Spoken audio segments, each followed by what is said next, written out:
Good morning. Good morning, all of you. Today is the class of MSc Semester 2, paper CC7, Laws of Thermodynamics.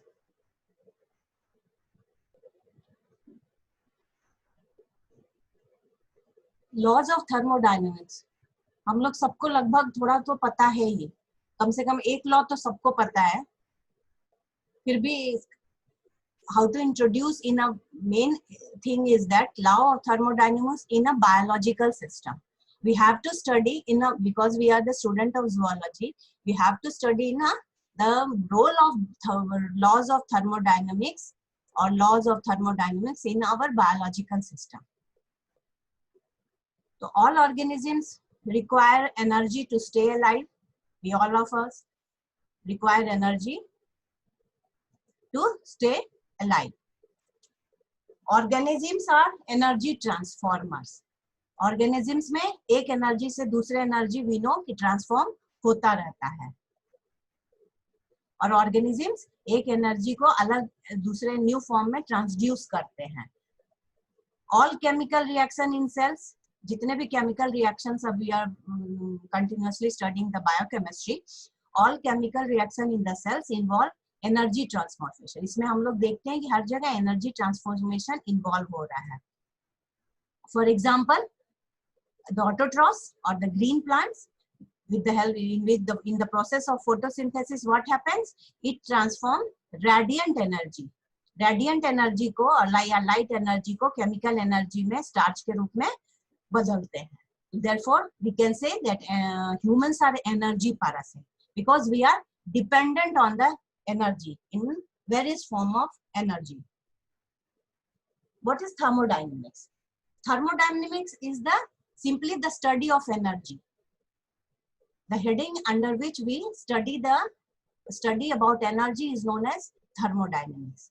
It is the science which deals with the energy in its various form. अलग अलग form में energy होते हैं, उसके बारे में हम लोग पढ़ाई करते हैं. And most important the conversion of one form of energy into another. जैसे अभी हमने फोटोसिंथेसिस का एग्जांपल दिया था, इसमें रेडिएंट एनर्जी का कन्वर्जन होता है केमिकल एनर्जी में. तो ये सारी चीजें हम लोग किस हेडिंग के अंदर पढ़ते हैं? The heading of the thermodynamics. What is thermodynamics then? Thermodynamics is the study of energy transformation that occurs in the collection of matter.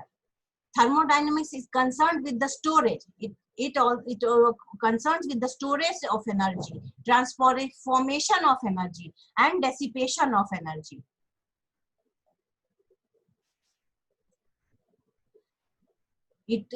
Thermodynamics concerned about storage of the energy, transformation of the energy, and dissipation of the energy. The cells, we are concerned about the biological system. The cells store energy, they transform it, they store energy in the chemical energy form, they transform it, and they dissipate to drive unfavorable reaction. What are the objectives of thermodynamics? Object क्या है, क्या जरूरत है, इसकी क्या जरूरत है हमारे बायोलॉजिकल सिस्टम में? तो all chemical, physical and biological, we are mainly concerned about the biological processes, are ultimately enabled and regulated by the laws of thermodynamics. ये जितने भी physical, biological, chemical, physical process हैं, सभी किससे रेगुलेट होते हैं? थर्मोडायनेमिक्स के लॉज से. ये किस किस चीज में हेल्प करते हैं? It understand to relationship between quantities of heat and work in biological system, because we are mainly concerned in the biological system. It understand the relationship between the quantities of heat and work. It also helps to understand the influence of energy changes in the biological phenomena. Biological phenomena में जो energy changes हो रहे हैं, उसका क्या influence पड़ रहा है ऑर्गेनिज्म पे, it helps in study that. It also helps in to predict the effect of temperature on a variety of physico-chemical and biological. You know that the temperature is the most important factor which regulates any reactions. तो ये उसको predict करने में help करता है, effect of the temperature on a variety, जितने भी अलग अलग बायोलॉजिकल और या फिजिको केमिकल रिएक्शंस हैं सिस्टम में at equilibrium. And it all most important, it helps to understand the biochemical processes.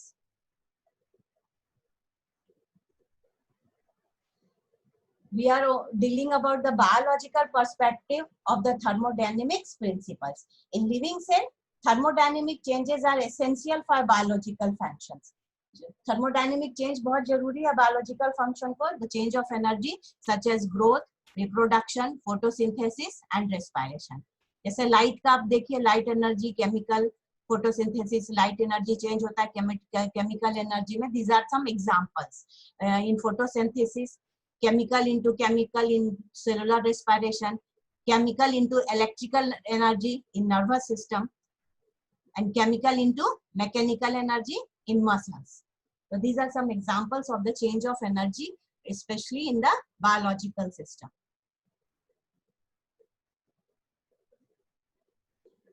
अभी पहले भी हमने डिस्कस किया कि सभी सेल्स हैं वो energy, because that human organisms are energy parasite, अभी हमने बात की थी. They are dependent on need energy to do all their work, to generate and maintain structure जो भी है, to generate all kinds of movement, to generate concentration and electrical guidance across the cell membrane. मतलब जो transport होता है cell membrane के, semi permeable membrane के आगे पीछे, उसको इस एनर्जी रेगुलेट करता है. To maintain the body temperature को, टू जनरेट लाइट इन सब बायोलुमिनेंस एनिमल्स में, जहाँ पे कि कुछ एनिमल्स लाइट प्रोड्यूस करते हैं, वहां भी ये हेल्प करता है. ये एनर्जी का ही हम लोग जो देखेंगे आगे जाके, जैसे फॉर एग्जांपल फायरफ्लाई में है, या बहुत सारे deep sea animals light produce करते हैं, वहां पे ये वो केमिकल एनर्जी को लाइट एनर्जी में चेंज करता है, and requires a very much so energy sources. Bioenergetics क्या है? It is the quantitative study of energy transduction in living cells. Bioenergetics is the quantitative study of energy transduction in living cells. The energy industry, that is the production कैसे होता है, storage and use of energy, is the central to the economy of cell society. मतलब कि ये जो main है, जो अगर हम लोग एक सेल को पूरा सेंट्रल सोसाइटी मान लेते हैं, तो उसका प्रोडक्शन, स्टोरेज और use of energy it is industry. अब एनर्जी को how do we define energy? So simple, in one line definition, that energy is defined as the ability to do work. Energy is defined as the ability to do work. Organism take it in energy and transduce it to the new forms. And flow of energy maintains order of life. हमारे नए energy का transformation होता रहता है. अभी हमने पहले examples भी देखे, और ये ट्रांसफॉर्मेशन जो है, फ्लो ऑफ एनर्जी है, वो ऑर्डर लाइफ को मेंटेन करने के लिए बहुत जरूरी है. Basic two types of energy, all of us we know: kinetic energy, that is energy in motion, and potential energy, that is energy stored. The two types of basic types of energy are there. Basic forms of energy you can see. Energy forms light है, chemical energy है, mechanical energy है, electrical energy है, heat energy है. Clear? So these are the basic forms of energy.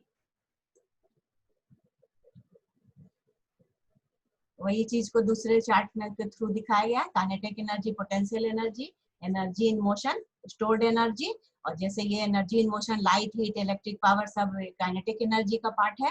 और stored energy है जैसे battery में, dam में हाइड्रो पावर स्टोर्ड है, वुड में, फॉसिल फ्यूल में. These are the stored form और the potential energy form. Animals are open thermodynamic system. अभी हम लोग देखेंगे कि what is open system and what are close system. But we are mainly dealing with the biological system and mainly as a animal. So animals open thermodynamic system. The matter flowing between the living system contains a high energy potential. A matter flowing out of the system contains low energy potential. जो अंदर की ओर आ रहे हैं वो high energy potential होते हैं और जो बाहर जा रहे हैं ये लो एनर्जी पोटेंशियल होते हैं. और the energy changes that occur between these two masses flow event are used to perform. और जो बीच में जो फ्लो के बीच में जो इवेंट हो रहा है वो यहाँ पे यूज होता है to perform chemical and physical work processes. जितने भी वर्क प्रोसेसेस को परफॉर्म करने में ये हेल्प करता है. अभी हम लोगों ने वहां भी देखा था एग्जाम्पल में, वही सेम एग्जाम्पल है लगभग कि कैसे एक फॉर्म से दूसरे फॉर्म में एनर्जी चेंज हो रहा है. इन प्लांट्स फोटोसिंथेसिस होता है. फोटोसिंथेसिस से क्या बनता है? स्टार्च. तो यहाँ पे प्लांट जो है कहाँ से ऑटोट्रॉफ्स ऑल द ये रेडिएंट एनर्जी को ट्रैप करता है. दैट मीन्स लाइट एनर्जी और changing into star, that is chemical energy. Nerve में हम लोग देखते हैं न्यूरो ट्रांसमिशन होता है और इम्पल्स का formation. Impulse in electrical energy. Therefore, in nervous system, the chemical energy is transforming into electrical energy. In eye, vision is equal to image. It is also a light energy changing into a electrical energy. And in muscles, movement होता है, that is the power energy. वो chemical energy is changing into the mechanical energy. Now, what is system? अभी हम लोगों ने कहा open system, close system. तो what is these systems are? तो what is the system? The system is an assemblage of matter. Matter का जो एक कलेक्शन है that is known as system, which can be interact with energy. जो कि energy के साथ इंटरेक्ट कर सकता है. वो मैटर जो है एनर्जी के साथ इंटरेक्ट कर सकता है. इसको हम लोग सिस्टम कहते हैं. और a system is separated from its surrounding by a boundary. जैसे ऑर्गेनिज्म है, टेस्ट ट्यूब है, एक बाउंड्री कोई भी. और हम भी अब बायोलॉजिकल सिस्टम में हम लोग सेल की बात करते हैं. हर चाहे जिसमें भी है कोई भी जो सिस्टम होगा वो एक बाउंड्री से सराउंडेड रहेगा. सराउंडिंग से और सिस्टम के बीच में एक हमेशा एक बाउंड्री होगा, चाहे वो जिस टाइप का भी सिस्टम हो, बायोलॉजिकल हो, फिजिकल हो, केमिकल हो, किस टाइप का भी सिस्टम हो, that is surrounded by an boundary. So based on differentiation between flows of energy and flow of matter across the system boundaries, thermodynamics distinguish into three types of system. किसके base पे? Differentiation between flow of energy and matter across the system boundary. कि system जो boundary होता है उसके अनुसार किस ढंग का फ्लो है, उसके बेस पे अगर हम लोग देखेंगे तो तीन तरह के सिस्टम होते हैं. एंड ओपन सिस्टम, अभी जैसे मैंने बात किया था, an open system exchange matter and energy with its environment. Open system में क्या होता है कि वो मैटर और एनर्जी का एक्सचेंज एनवायरनमेंट के साथ कर सकते हैं. और क्लोज सिस्टम में क्या होता है? Exchange only energy with its environment. ये सिर्फ एनर्जी का एक्सचेंज कर सकता है एनवायरनमेंट के साथ. और तीसरा है एन आइसोलेटेड सिस्टम, जो कि कुछ नहीं एक्सचेंज कर सकता है, neither matter nor energy with its environment. तो based on the differentiation between किस टाइप का फ्लो हो रहा है एनवायरनमेंट के साथ of the system of the boundary, तो उसको आप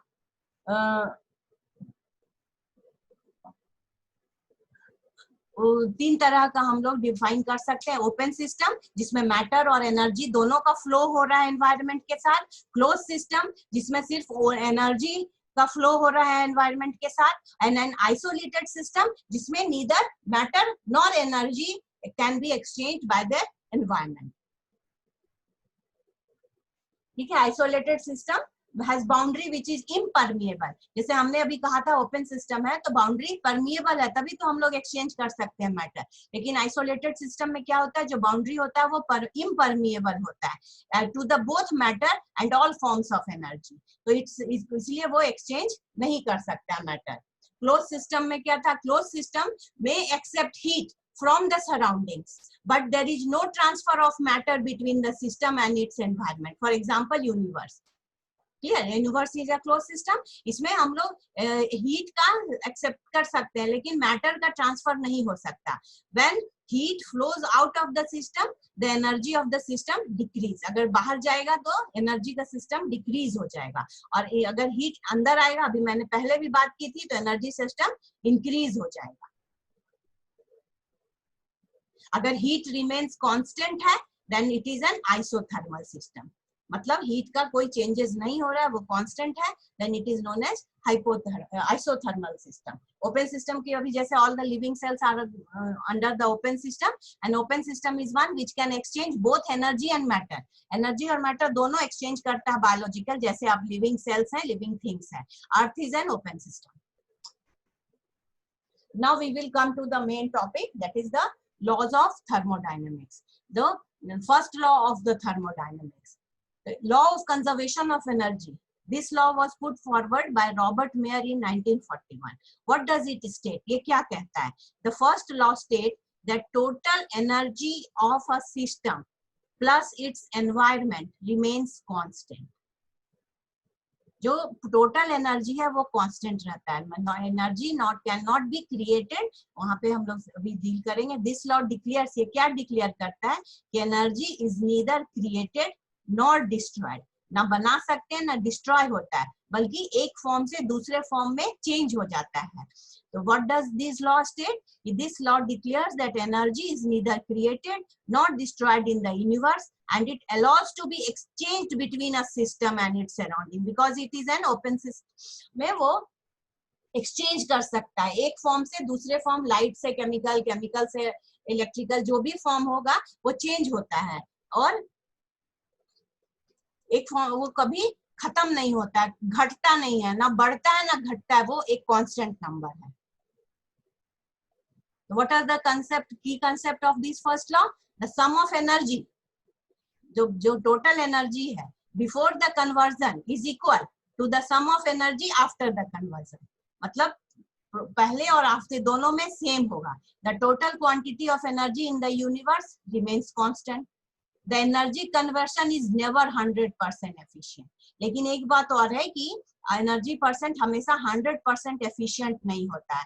ecological efficiency varies from 1 to 56% depending on the organism. इसका मतलब क्या होता है? तो सम एनर्जी आर वेस्टेड, कुछ उसमें हीट के रूप में या कुछ में डिसिपेट होता है, डिसऑर्डर होता है, इंक्रीजिंग द डिसऑर्डर, और इसी को हम लोग कहते हैं एंट्रोपी, जो एंट्रोपी कहते हैं इसको। It is an important word because in your syllabus it is written entropy, enthalpy and laws of thermodynamics ऐसे दिया हुआ है। This is the entropy. What is the entropy? That some energy which are wasted in increasing or disorder, it is called entropy. So light is the form explanation of this first law is जैसे कि light is the form of energy. It can be transformed into what? Heat or potential energy of food depending on the situation, but none of it is destroyed. Plants, अभी जैसे हमने photosynthesis का example लेके चल रहे हैं, plants convert light energy from sun into high energy compound, starch में उसको चेंज करता है to help the build cell materials। और उसके बाद जब जो it is for autotroph, जो heterotrophs हैं, जो कि we are dependent, all the heterotrophs which are dependent on plants, on autotrophs, so we eat the energy or the food made by plants. So when animals eat plants, their stomach and intestine break down the compounds for further use, और उसको जैसे हम लोग खाने में starch, protein, fats ये सब लेते हैं, तो उसका ब्रेक डाउन, डाइजेशन होता है ना, तो उसको ब्रेक डाउन किया जाता है इनटू द सिंपलर फॉर्म। तो ये ब्रेक डाउन भी क्या है? This is the transformation of energy. All the biological system जो है रिक्वायर्स एनर्जी टू सर्वाइव। ठीक है, सेल्स, अगर सेल्स को हम लोग देखें for example, perform a number of important processes, बहुत सारे नंबर, हम लोग अभी कंटिन्यूअस पढ़ रहे हैं biochemistry, you are going through the reactions and all that, उसमें आप लोग क्या देख रहे हैं? दिस प्रोसेस यहाँ पे हमेशा कहीं पे एटीपी, एसटीपी ये सब रिक्वायर होता है। This process require energy. In photosynthesis, the energy is supplied by sun. Photosynthesis में sun हो रहा है, light energy बार बार मैं कह रही हूँ is converted into the chemical energy, और यही chemical energy store होता है form of glucose, जो कि carbohydrates which is necessary to build plant mass, और आगे जाके ये heterotrophs को भी energy provide करेगा। और उसके बाद जब हमने कहा था कि the energy stored in glucose can also be released through cellular respiration. This cellular respiration आपने पूरा पढ़ चुके हैं अभी तक. This process allows plant and animal organism to access the energy stored. हम ये जो सेलुलर रेस्पिरेशन में क्या बड़ा, ग्लूकोज को लेके कार्बन डाइऑक्साइड तक आए थे हम लोग, तो वो स्टोर्ड एनर्जी जो है उसको तोड़ा जाता है. Access of energy stored in carbohydrate, lipids and other macromolecules through the production of ATP. At last हम लोग क्या प्रोड्यूस करते हैं, एटीपी. और यही ATP is the energy which needed to perform all the cell functions such as DNA replication, mitosis, meiosis, cell movement, endocytosis, exocytosis, etc. जितने भी इस तरह के सेल फंक्शंस हैं ये डिपेंडेंट होते हैं ATP पे. और ये ATP कैसे आ रहा है, बाय द मैक्रोमोलिक्यूल्स. अभी फ्री एनर्जी कंसेप्ट है, delta G concept. Free energy किसको कहेंगे, it refers to the amount of energy available during the chemical reaction to to cellular works.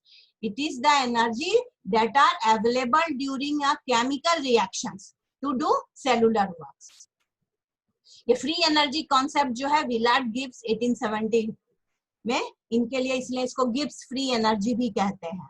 The Gibbs free energy is a thermodynamic quantity which can be determined if a reaction is spontaneous है या नहीं है. ये हम लोग इससे देख सकते हैं.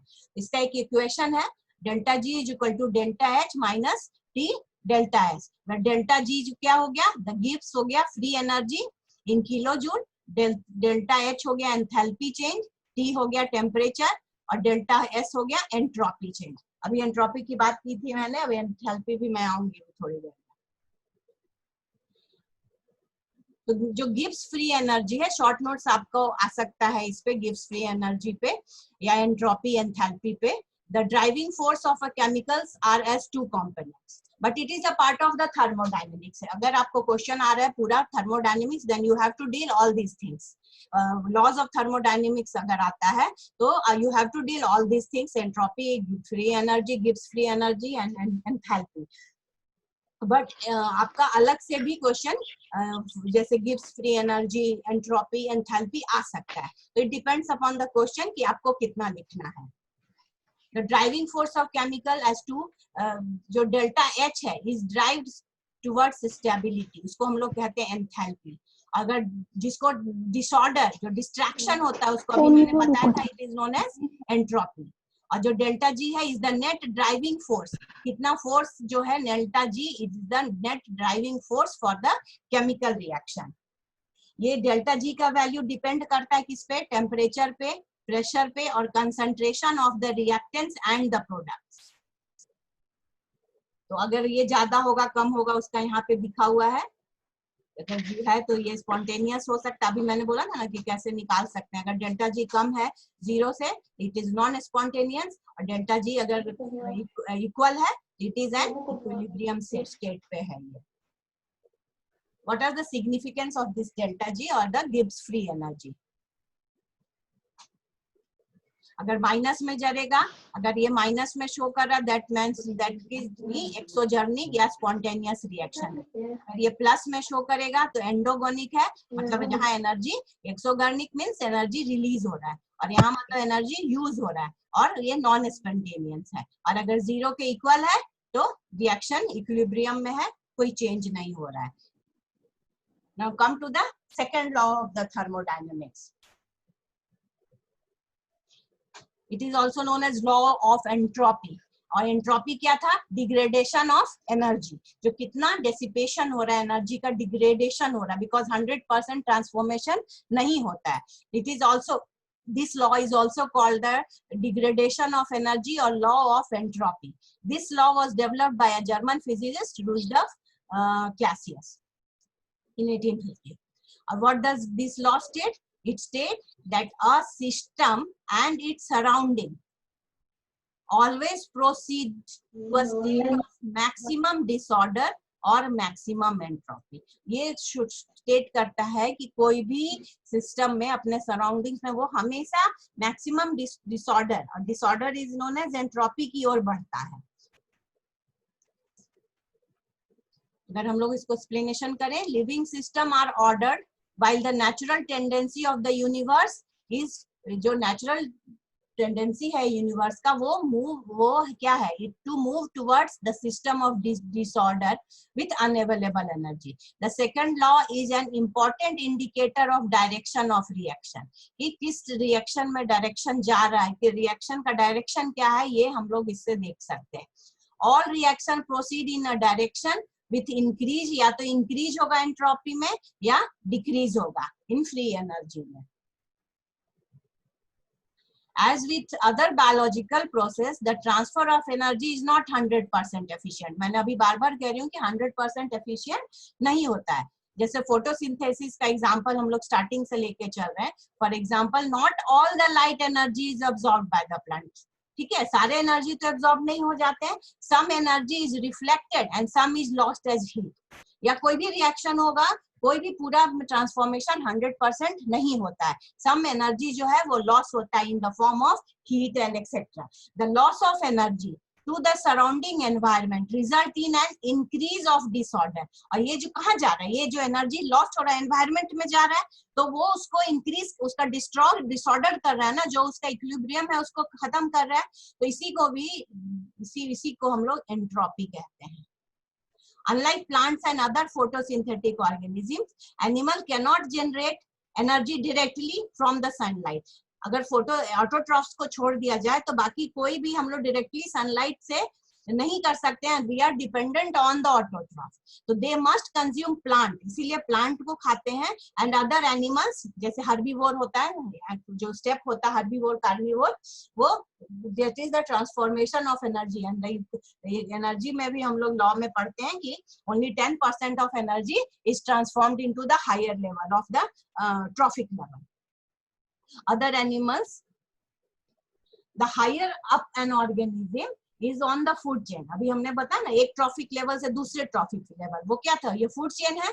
द लेस अवेलेबल, और जितना हम लोग फूड चेन में जितना स्टार्ट करते हैं जितने एनर्जी से, जितना हम लोग ऊपर जाते रहते हैं उतना एनर्जी कम होता जाता है। Available energy it receives from it food source, जो जितना वो फूड सोर्स से रिलीज था उतना वो ट्रांसफॉर्म नहीं करता है। Much of this energy is lost during the metabolic processes performed by the producers and the primary consumers that are it. ठीक है, जैसे जैसे ऊपर चढ़ता है ये एनर्जी कम होता जाता है। लेकिन अभी पहला लॉ क्या कहता है कि एनर्जी खत्म नहीं होता, एक फॉर्म से दूसरे फॉर्म में ट्रांसफॉर्म हो जाता है। तो therefore much less energy is available for the organism at the higher trophic level.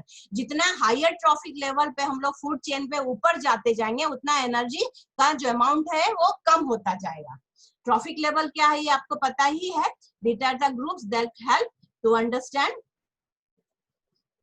the specific role of all living things in the ecosystem. The lower the available energy, जितना energy जो available है वो कम होगा, the less number of organism can be supported. This is why there are more producers than consumers in the ecosystem. इसीलिए आप लोग जितना जो नंबर एनर्जी का पिरामिड पढ़ते हैं तो ऑटोट्रॉफ्स की संख्या सबसे ज्यादा होती है। तो living system requires constant energy input to maintain their highly ordered state. कोई भी जो ऑर्गेनिज्म लिविंग सिस्टम है वो एक हाईली कांस्टेंट ऑर्डर स्टेट में रहता है और इसको मेंटेन करने के लिए कांस्टेंट रिक्वायरमेंट ऑफ एनर्जी की जरूरत होती है। Cells for example are highly ordered and have low entropy. माने एंट्रोपी लो है मतलब लॉस कम है। In the process of maintaining this order some energy is lost to the surrounding और ट्रांसफॉर्म। इसको मेंटेन करने के लिए कुछ एनर्जी लॉस्ट होते हैं या ट्रांसफॉर्म्ड होते हैं।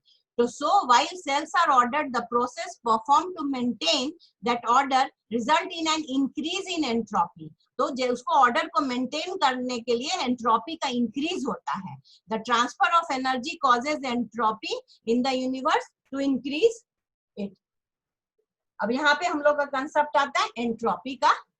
तो वर्ड एंट्रोपी का मतलब अभी हमने बताया था डिस्ट्रॉय या चेंज होना। From the it is taken from the Greek word entropy, that is means change, is the measure of unavailable energy resulting from the transformation. जो कि एक फॉर्म से दूसरे फॉर्म में चेंज नहीं हो पाया वो वेस्ट हो गया।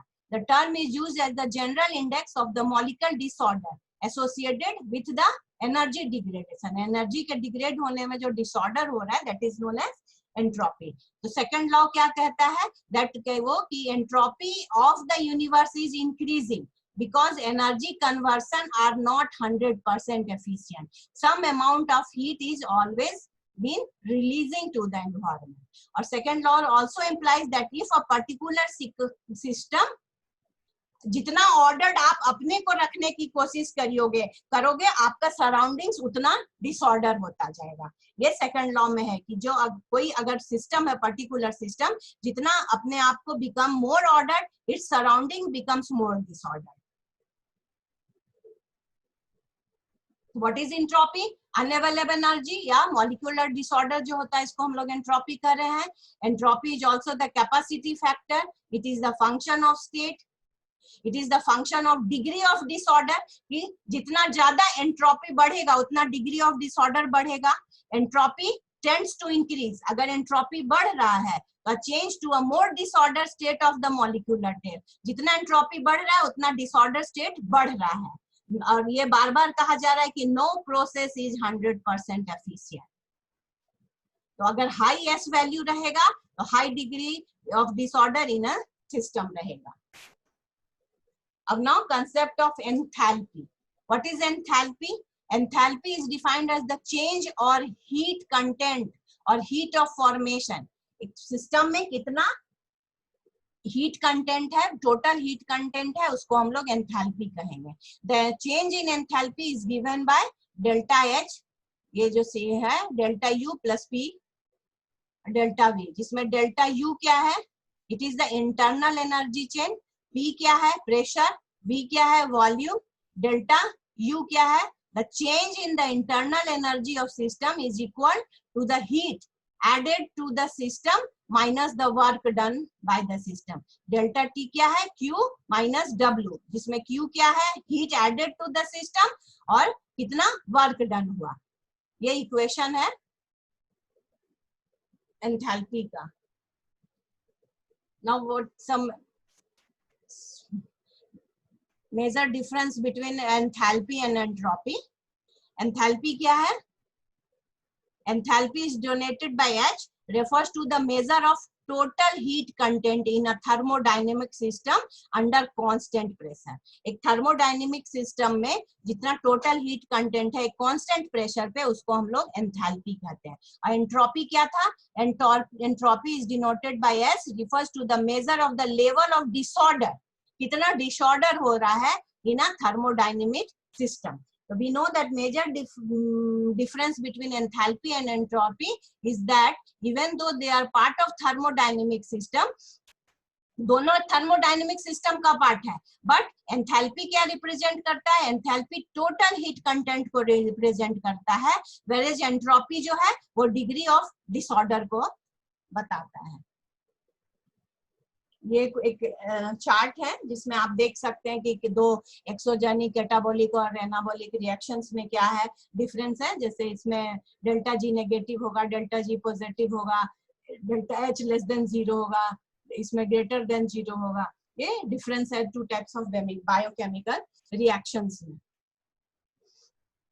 तो अभी हम लोगों ने पूरा क्या देखा कि थर्मोडायनेमिक्स लॉ जो है डिस्क्राइब करता है flows and interchange of energy heat है, और ये it is an open system. ये ध्यान रखना है.